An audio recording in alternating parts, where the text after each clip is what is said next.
Natatakot ka ba o nagdadalawang isip? Pag-usapan po natin 'yan sa devotion natin na ito.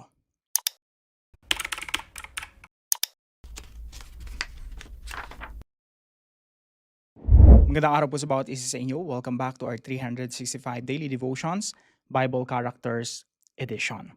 Binabati ko po muna ng happy birthday si Ma'am Grace Tan and happy birthday rin po kay Ma'am Marge Peralta. Hello po sa inyo. Na yung pag-usapan po natin ay nasa Book of Judges pa rin po and right now ang topic natin ay patungkol po kay Gideon. So balikan po muna natin yung cycle in the Book of Judges. So yung cycle po noon ay rebellion, retribution, rebellion, pag-rebelde ng mga tao laban sa Diyos, paparusahan sila ng Diyos, didisiplinahin sila, that's retribution. Repentance, magsisisi sila at muli silang lalapit sa Diyos, hihingi sila ng tulong. Yung Diyos sasagutin sila sa kanilang mga panalangin at pipapadalan po sila ng judge or isang magre-rescue sa kanila. At pag nagkaroon po ng kapayapaan, nagkaroon ng prosperity and peace, babalik na naman sila sa kanilang mga kasalanan, kakalimutan na naman nila si Lord at mauuwi po yun sa rebellion. And the cycle goes on and on. So ito po yung Book of Judges, the downward spiral of evil. So paulit-ulit po yung kanilang pagre-rebelde, pasama ng pasama yung kanilang sitwasyon hanggang sa makarating kay Samson. Even after Samson, mas masama yung sitwasyon nila. Now, alam niyo po kung kailan po magsisimulang bubuti? Actually, ito pong Judges, ito po ay anticipation. Ano ibig sabihin ng anticipation? Nilulook forward nito yung darating na Messiah. Kasi every time na magpapadala ang Diyos ng mga judges, laging yung mga judges, may mga pagkukulang. No? Temporal lang yung kanilang kayang ibigay na kapayapaan. Temporal lang yung kaya nilang ibigay na pagbabago. Kaya po they're really looking forward to the final judge. At yung final judge po natin na walang iba kundi ang ating Panginoong Hesukristo. So ito po ay anticipation, preparation for the coming of the Messiah. Kung ito ay downward spiral, pasama ng pasama yung mundo o yung sitwasyon nila, yung pagdating naman po ng Messiah, dito magsisimulang gumanda yung sitwasyon. Magkakaroon ng restoration sa mundo. Magkakaroon ng redemption sa mundo. So, talakayin po natin ang mas malalim pa yan sa ating dive deeper. Na yung pag-usapan po natin ngayon ay patungkol po kay Gideon. So, we have Othniel, Ehud, Shamgar, Deborah, Gideon. And then Tola, Jair, Jephthah, Ebson, Elon, Abdon, and Samson. Dito na po tayo kay Gideon and then sa mga susunod po, tatalon tayo kay Samson. Bakit? Kasi hindi pa natin kayang daanan lahat, no?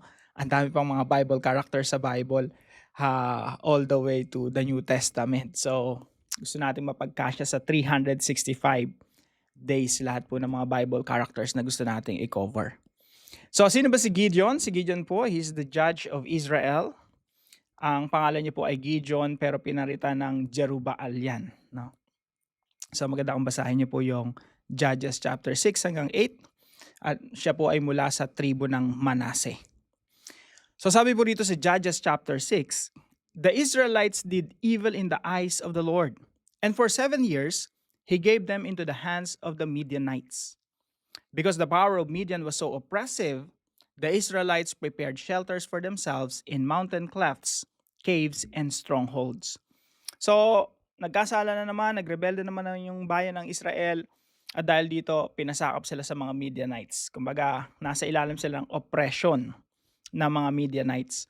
So, nire-raid yung kanilang mga ari-arian, lahat ng mga properties nila, mga alagang hayop, mga pananim, kinukuha. So, anong mangyayari? Alam naman magtatanim na naman sila, tapos kukunin na naman, no? So, ginagawa nila, nandun sila sa mga malalayong lugar, mga liblib na lugar, kuweba, mountain clefts, and strongholds. Nandun sila sa mga secluded area. Tapos, maging doon sa area na yon ay niraransak pa rin yung kanilang mga tahanan at kanilang mga properties. Siyempre, pag naubos ang iyong mga pananim, naubos ang iyong mga alagang hayop, nauuwi po ito sa malawakang taggutom.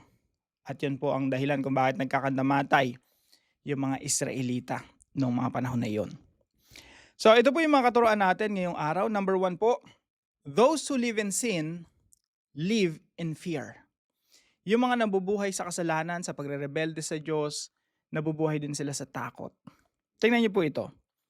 Whenever the Israelites planted their crops, the Midianites, Amalekites, and other eastern people invaded the country.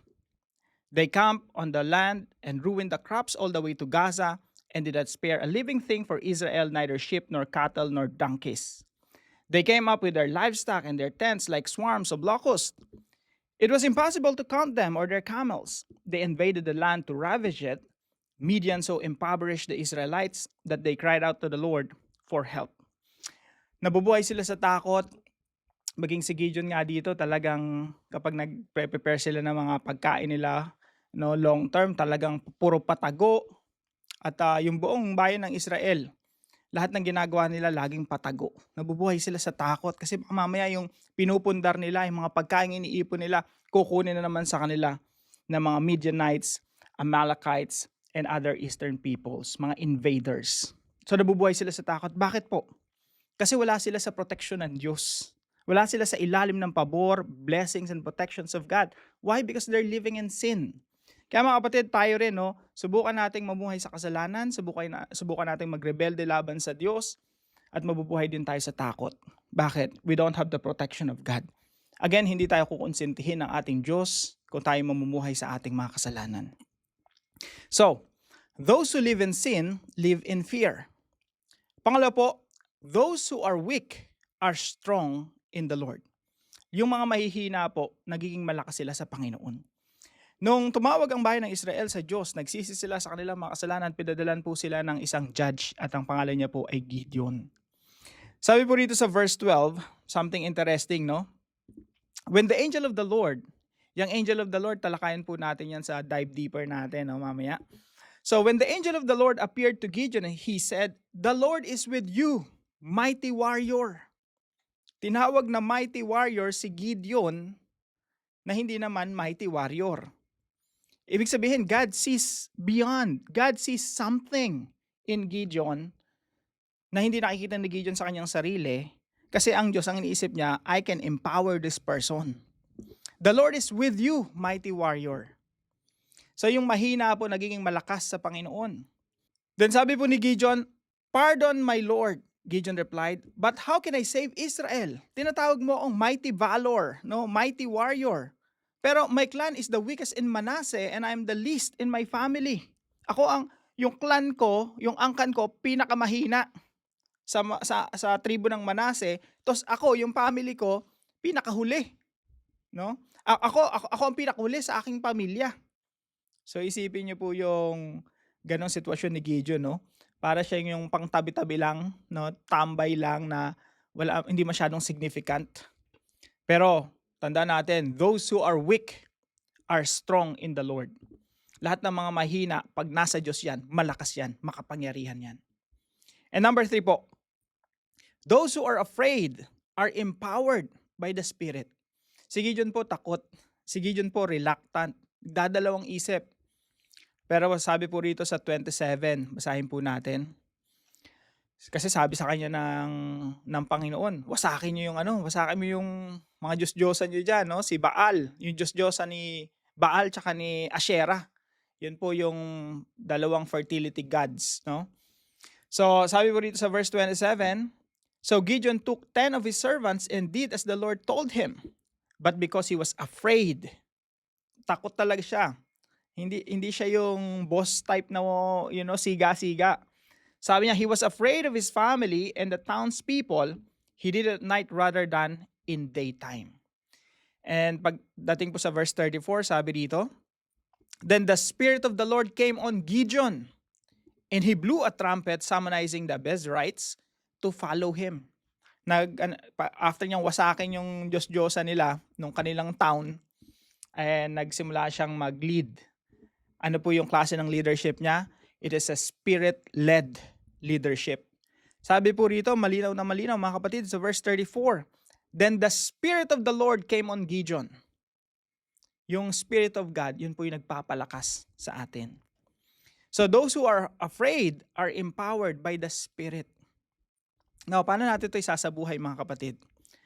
Number 1 po, be afraid only when you are living in sin. Matakot ka lang kapatid, matakot lang tayo. Or dapat tayong matakot actually kapag nabubuhay tayo sa ating mga kasalanan. Kagaya ng mga Israelita, punong-puno sila ng takot because they're living in sin. They're worshiping other nations' gods. Mga Diyos-Diyosan ng iba, yun ang Diyos nila. Kaya pinapasakop sila ng Diyos sa iba't ibang mga bansa. Nabubuhay sila sa takot because they're living in sin. Ganun din po sa atin mga kapatid. Dapat lang tayong matakot because we are opposing God, no? Kapag nabubuhay tayo sa kasalanan, basically we're opposing God. Halimbawa po ng kasalanan, yung kayabangan, pagiging hambog, kasalanan po yan. Ang sabi po sa Bible, God opposes the proud. So meaning, dapat lang talaga tayong matakot sa Diyos kung tayo'y hambog, nabubuhay tayo sa kahambugan. Because God is opposing us. Meron pa bang mas nakakatakot na ikaw ay ino-oppose ng Diyos?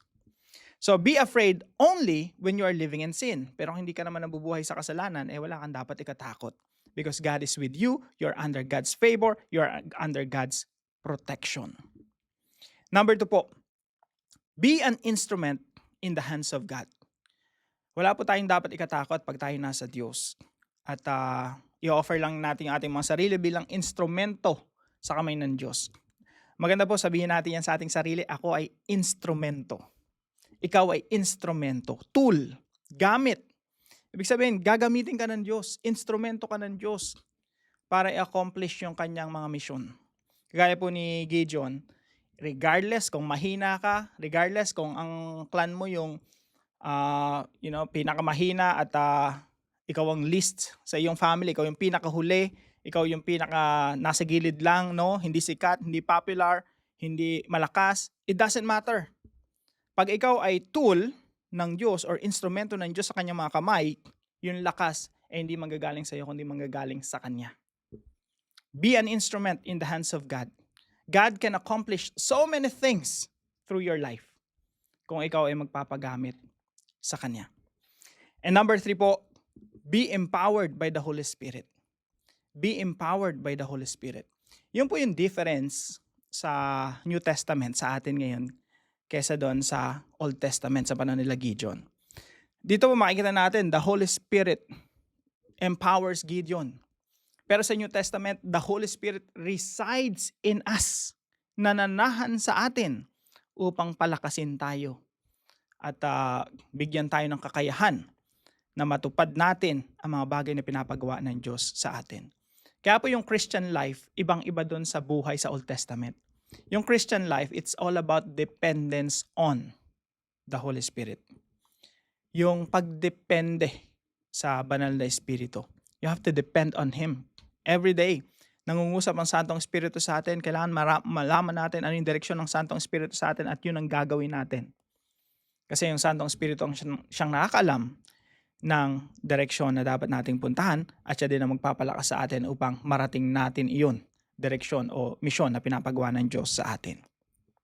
Be empowered by the Holy Spirit. Now, para po sa ating discussion, why do you think God uses the weak to defeat the strong? Tingin nyo, bakit ginagamit ng Diyos ang mahihina para talunin ang mga malalakas? Pag-usapan po natin yan sa ating mga discussion groups.